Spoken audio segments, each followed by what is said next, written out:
Juventus Galatasaray maç özeti.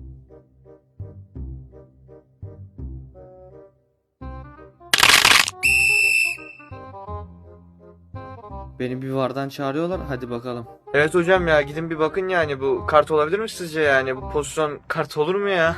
Yürün gidin ya Allah. İşte bak karar açıklandı. Kart falan değil yani geri döneceğim oyuna. Ha? Direkt kırmızı kart mı?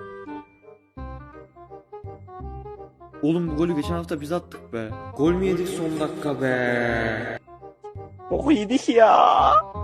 Ha ne oldu lan, işte böyle gol atarlar. Ne oldu lan? Oğlum hangimiz atsak lan, sen mi atsan ben mi atsam? Al. Sen at. Sen al. Ya Lan niye geri atıyorsun? yok. Ben al ya. Tamam ver ben atayım ya. Ya ben hangi birini tutayım ya?